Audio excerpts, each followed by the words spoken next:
अस्सलाम वालेकुम नाज़रीन, शाहिद चौधरी ऑफिशियल के साथ मैं हूं आपका मेज़बान अब्दुल्ला तनवीर। नाज़रीन, अभी चंद रोज़ कबल एहसन शाह की ऑडियो लीक का वाक़या पेश आता है, जिसमें कुछ ऐसी बातें थी जो कि आम आवाम सुनते साथ ही समझ गई, लेकिन कुछ ऐसी चीज़ें भी थी जो कि काफ़ी तशवीशनाक, जिसके रद्द अमल में CIA Iqbal town sub inspector Shakeel Bhatt साहब ने FIR दर्ज करवाई। अब इस FIR में कौन कौन से लोगों को नामजद किया गया ये भी हम जानेंगे। और एक अफवाह ये भी चल रही है कि ये जो ऑडियो लीक है ये कहीं AI आर्टिफिशियल इंटेलिजेंस की मदद से बनाई गई है। तो इसी के सिलसिले में मैं चाह रहा था हमारे senior crime analyst Shahid Chaudhary साहब से इनकी राय जाने। अस्सलाम वालेकुम सर। वालेकुम अस्सलाम अब्दुल्ला। सर कैसे हैं आप? अल्लाह का शुक्र, फजल और करम।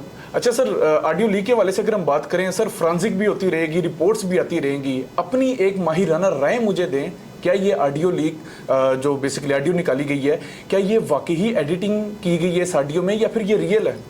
अब्दुल्ला, ये सवाल वो है कि इसका जवाब अगर आप देते ना तो मेरे हिसाब से आप ज़्यादा पढ़े लिखे हैं और आप ज़्यादा इस टेक्नोलॉजी को ज़्यादा बेहतर तरीके से जो रिप्रेजेंट कर सकते थे। लेकिन मैं तो अपनी नाकस राय के मुताबिक जो मुझे समझ आएगी मैं वो आपको बताऊँगा। पता क्या होता है भैया, फेक जो है ना ऑडियो रिकॉर्डिंग करने के लिए ना, आपको शायद याद होगा साकिब निसार जो साबका चीफ जस्टिस ऑफ पाकिस्तान है, उनकी एक फेक ऑडियो जो है ना रिलीज हुई थी, उसके बाद इमरान खान की भी ऑडियो आई हैं। उनको फेक हम इसलिए कहा जा सकता है कि उनमें अबहम या शकूक व शुबहात इसलिए पैदा हो जाते हैं क्योंकि इमरान खान की बहुत ज्यादा ऑडियो वीडियोस जो है ना मार्केट के अंदर थी। अगर फेक आपने टेक्नोलॉजी के जरिए कोई पैगाम या कोई ऐसा मैसेज या आपने ये शो करवाना है कि दो बंदे आपस में कन्वर्सेशन के जरिए कोई बातें कर रहे हैं, इसके लिए आपको बहुत ज्यादा अल्फाज का जखीरा चाहिए। मेरी बात आप ज़हन में रखें ना कि आप हर ऑडियो या वीडियो में से एक एक जो है ना लफ्ज़ निकालेंगे और उस लफ्ज़ को जब आप निकालेंगे ना, कोई वीडियो का है कोई ऑडियो का है, तो उसको अगर आप एडिट करेंगे ना तो म्यूजिक वायलेशन या बैकग्राउंड या कोई ना कोई ऐसी चीज़ चेंज हो जाएगी। आपको पता है कि साकिब निसार की वो ऑडियो को मैनेज करने के लिए ना उन्होंने साथ एक वॉइस छोड़ दी जो की आवाज़ आ रही थी इस तरह, जिसकी वजह से वो कोशिश कर रहे थे कि उसके जो है ना यानी ये ना पता लग सके हमने कहीं से इसको अल्फाज को निकाल के जो है ना पूरा एक जो है ना इबारत बनाई है। अब भारत बनाने के लिए जो है ना बहुत ज्यादा अल्फाज का जखीरा चाहिए। और एहसन शाह की तो इतनी ऑडियोज हैं ही नहीं कि उसमें से ये सारे लफ्ज कि मैं फनकार बन चुका हूँ या उसकी किसी ऑडियो में बताया आज तक उसने फनकार का लफ्ज निकाला हो। तो मेरी नज़र में चूंकि मेरा म्यूजिक सेंटर था, हम वीडियो रिकॉर्डिंग एडिटिंग वगैरह बहुत ज़्यादा करते रहे, मैं इन चीज़ों को देखते ही जो है ना अंदाजा लग जाता है कि ये वीडियो असल है या नकल है। डॉक्टर अमर लियाकत की वीडियो का मैंने कहा था ये जेन्युइन है, उसके बाद क्या हुआ, वो जेन्युइन निकली। यानी जेन्युइन और नॉन जेन्युइन में ठीक है, आजकल जो है साइंसी हालात है, मशीनरी और कंप्यूटर बड़ा एडवांस हो चुका हुआ है, लेकिन वो आंख भी तो कुदरत ने दी है ना, जब कुदरत एक नेचुरल चीज़ को देख रही होती है। तो मेरी नज़र में जो है ना अल्फाज का इतना जखीरा इसका एहसन शाह का नहीं मौजूद था, ना इसकी वाइफ अर्शा के इतने अल्फाज किसी के पास मौजूद थे कि जिनको इकट्ठा करके जो है ना एक इबारत या एक मजमून बना लिया जाता। तो ये मेरी नज़र में बिल्कुल ओरिजिनल और जेन्युइन है। इसको फ्रांसिक छोड़ के जहाँ मर्जी ले जाए रिजल्ट यही आएगा। रिजल्ट यही आएगा, क्योंकि सर काफ़ी यूट्यूब पे भी ना ये बात चल रही थी कि ये जो ऑडियो लीक की गई है हो सकता है इसको एडिट किया हो, लेकिन आपने बड़ी अच्छी एक बात की है कि इबारतों को जोड़ दिया जाता है, अल्फाजों को जोड़ दिया जाता है, लेकिन इसमें ऐसी कोई भी चीज़ नज़र नहीं आई। अच्छा सर, आपने ऑडियो सुनी होगी, उसमें ये शख्स अपनी बीवी को कह रहा है कि मैं निकलते साथ ही बाहर आम लोगों को तोहफा दूंगा।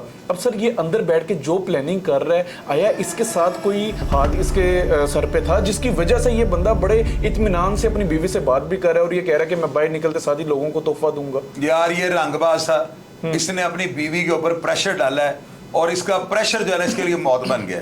इसने हमें डींगे मारी हैं, ये बहुत बड़ा उठाई गिरा नौसरबाद और उचक्का था।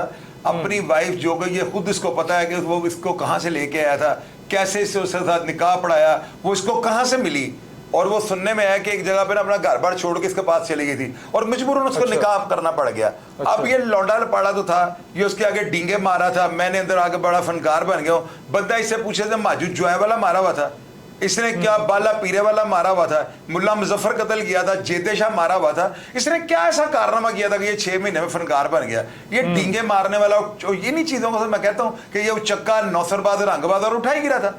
ऐसे बंदे जो है ना बीवी के ऊपर सिर्फ प्रेशर डाला था, मैं उन बड़ा फनकार बन गया। बिल्ले जाई ना, मेरी गाल सुन के जाई कि जैसे इसके बाप ने वहां पे जो है ना PCO में इसको, हालांकि वहां पे इसकी ये औकात होगी, ये PCO के अंदर जाता होगा और इसके टाइम के मुताबिक इसको लाइन के अंदर लेके जाते होंगे। इसकी तो इतनी वैल्यू नहीं होगी ये डायरेक्ट जाकर PCO के अंदर घुस जाए। वहां पर आम आदमी की रसाई नहीं होती, तो बंदा बड़ा करता धरता हो ना तो वो लाइन को तोड़ के जो है ना जाकर PCO के अंदर बैठ जाता है, पहले कॉल कर लेता है। इसकी तो औकात इतनी हो नहीं सकती।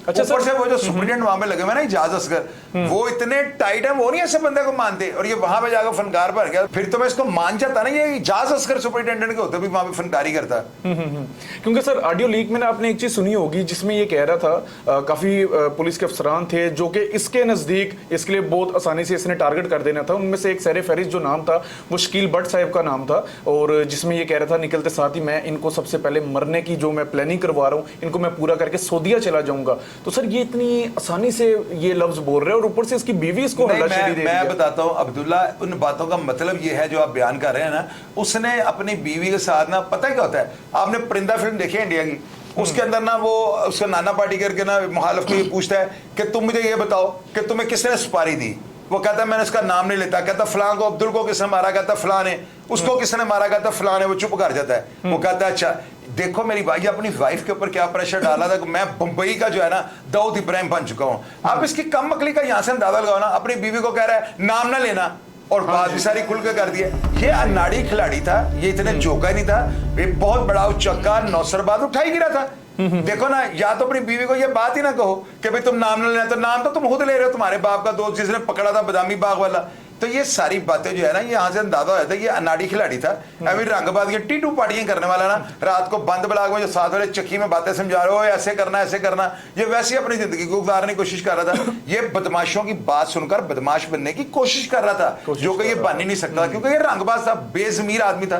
बेजमीर आदमी ऐसे मशहूर और पॉपुलर नहीं हो सकता, ना इसके पास इतना दिमाग होगा, ये मेरी बात याद रखना। अच्छा सर, एहसन शाह के भाइयों के हवाले से अगर हम बात करें तो क्या उनकी इन्वेस्टिगेशन कंप्लीट हो सकी है? क्योंकि एक इंटरव्यू में उनकी वालदा का कहना था कि मुझे खतरा है मेरे सबसे बड़े बेटे को कहीं एफआईआर में ना लेकर आ जाए। यार पता क्या है अब्दुल्ला, अब इसके पीछे जो है ना अदारों की जो है उनकी अपनी जो है कारस्तानी या उनकी अपनी जो है प्लानिंग हो, तो मैं कुछ कह नहीं सकता हूँ। बाकी इसके भाइयों का जो है ना एहसन शाह के नामजद हो जाना, ये पहला वाकया है, वगरना हमेशा साथी छुड़ाने के लिए आते हैं। तो इसमें अगर इसके भाइयों का नाम आया, यार पुलिस वालों को नहीं पता कि वो अगर उसको उनको बेगुनाह बीच में मुलव्वस करेंगे तो कल को इंक्वायरी में वो साबित हो गए तो वो बाद में वादा माफ गवाह बन जाएंगे, या पुलिस के खिलाफ चलेंगे, या हमें पहले मुलव्वस किया गया अब हम बेगुनाह हो गए, इसकी प्ली लेकर वो पुलिस के ऊपर चढ़ जाएंगे। ऐसे नहीं होता। अगर इन दोनों भाइयों का नाम पुलिस वालों ने डाला ना, तो इनकी कोई ना कोई जो है ना बाद्यांती, कोई ना कोई दो नंबरी, कोई ना कोई इनकी जो मुलव्वस होने का कोई शुबात जो है वो पाए गए होंगे, बगैर इसके पुलिस इनको मुलव्वस नहीं कर सकती है, मेरी बात याद रखिएगा। अच्छा सर, एक चीज और, आपने ऑडियो भी यकीनन पूरी सुनी होगी, उसमें एक लफ्ज ये कह रहा है कि मैं फनकार बहुत बड़ा बन चुका हूं, मैंने प्लानिंग भी कर ली और मेरा जेल का सेल भी चेंज कर दिया गया। सर आपको नहीं लगता अगर ये बात वाकई सच्ची है तो इसमें किसी ना किसी पुलिस अफसर की भी इन्वॉल्वमेंट होगी जो कि उसका सेल चेंज करवा रहा है और बड़ा इत्मीनान से बातें कर रहा है, और किसी का इसको खौफ ही नहीं है इन बातों में?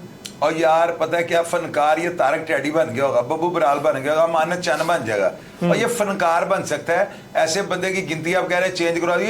ये लोग जो है ना सुपरिटेंडेंट दौरे पे जाता है ना, तो सुपरिटेंडेंट परेड होशियार पूरी डिशन साथ होती है, वहां पर लोग अपने टिकट जो होता है ना, जिनके ऊपर सारा डाटा लिखा होता है, वो जमीन पर रख के चौंकड़ियां मार के बैठे होते हैं। ये सुपरिटेंडेंट साहब वहां से गुजरे होंगे, सवाल किया हो जनाब मेरा ब्लॉक चेंज कर दो, इसका ब्लॉक चेंज हो गया। और यार इजाज असगर वो सुपरिटेंडेंट है, मेरी बात सुन, मैं उनके साथ बड़ी दफा रह चुका हूँ, मेरे ऊपर इतने सियासी मुकदमा था, आपको पता, मैं 12 दफा उनके साथ रह चुका हूँ। बड़े टेढ़े किस्म के ऑफिसर हैं, वो सिफारिश नहीं मानने वाले कि आपको जाकर टिकट ले जाओ, गिनती इधर से इधर कर दो, वो कर देंगे। और ऊपर से ऐसे बददिमाग आदमी की, ऐसे बेवकूफ आदमी की, ऐसे बदकमाश आदमी की जो पूरी दुनिया में जागा सही का सबब बना हो, हाई प्रोफाइल केस का वो मुलजम हो, तो उसको वो रिलीफ मैं नहीं मान सकता हूँ। इसने सवाल किया होगा, जैसे लवारस लोग नहीं करते जेल के अंदर, इस लफ्ज को ना, इस मुतालबे को जो आप सुप्रीटेंडेंट के आगे करते हैं, इसको सवाल का लफ्ज दिया जाता है। तो वहां पे एक दिन पहले पूछ लेते हैं, हाँ भाई किसी का कोई सवाल तो नहीं, इसने सवाल लिखा होगा जी मेरा सेल चेंज कर दे, सुप्रीटेंडेंट ने कर दिया होगा। इसमें सेल चेंज करने में कोई सिफारिश का होना जरूरी नहीं है, ये लवारस आदमी भी जो है सवाल करके करवा सकता है।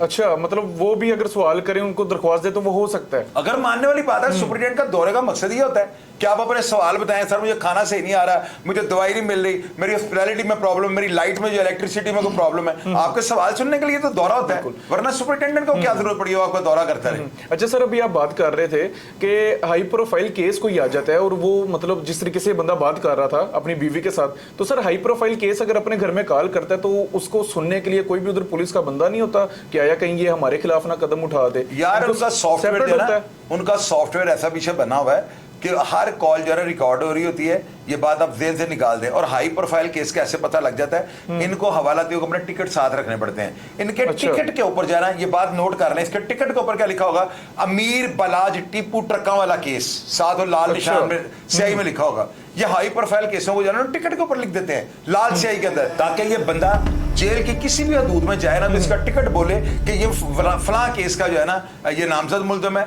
और बंदा जेल के अंदर जाए ना तो 10 से 12 दिन में पूरी जेल को पता लग जाता है कि ये फलां बंदा जो है ना है। तो इसकी जो है ना कोई इतनी औकात नहीं होगी कि ये आप ये समझो सेंट्रल जेल कोड लखपत है, वहां पर बिगड़े तिगड़े जो है ना, मैंने 5 टाइम की नमाज पढ़ते देखे हैं, इनको मिराब पढ़ते हैं सफ़ों के ऊपर, सफ अपना ये माथा रगड़ के ना, तो ये अपने आप को जब मिराब डाल लेते हैं ताकि अगला बंदा हमारे से बदतमीजी ना करे, होगा यार ये मौलवी टाइप बात, दाढ़ियां रख लेते हैं ये लोग। इसने कितनी बड़ी दाढ़ी रख ली थी, ये भी अंदर नमाजें पढ़ रहा होगा, लोगों को झूठा जो है ना नमाजें और रकातें पढ़ के दिखा रहा होगा जी मैं बड़ा शरीफ आदमी, मेरे ऊपर बराज का केस डाल गया हुआ है। ये हाई प्रोफाइल लोग जो होते हैं ना, इनके केसों का 10 दिन के बाद पूरी जेल के कैदी और हवालाती हो भाई, ये फलां जो है ना बद करैक्टर वाला आदमी है। ये जो सोशल मीडिया के ऊपर जो तूफान बदतमीजी आई ना, वो इस शख्स की वजह से आई है। सारे लोग इस चीज से बाखबर हो चुके होते हैं। सही। अच्छा सर, जेल में रह के भी क्या इसका कोई बोझ था? जैसे मतलब ये कह रहा था कि मैंने एक टीम तैयार कर ली है, उनकी भी कोई पुष्पनाई कर रहा था? यार इसने टीम तैयार कर ली, जो लांगड़ी डाल देने वाला आता है ना, इसकी सदा सलाम तो हो गई होगी। जो नाई शेव और कटिंग करने आता है, इसके साथ उसकी सलाम तो हो गई होगी। जो लंगर और कैदी जो कैंटीन का सामान लिखने के लिए जाता है, इसकी उसके साथ सलाम तो हो गई होगी। जो कैदी मुलाकात का पर्चा जाके पुकारता है, उसके साथ इसकी सलाम तो, ये उनको अपनी टीम कह रहा था। अंदर कैदियों की मुशक्कत होती है, पर्चा मुलाकात का आता है, वो पुकारते हैं, शेव करते हैं, ब्लॉक को धोते हैं, टाकियां मारते हैं, सफाइयां करते हैं, मुशक्ति होते हैं, पानी ला कर देते हैं बोतलों में, वो सब जो है ना इसकी टीम बन चुके होंगे।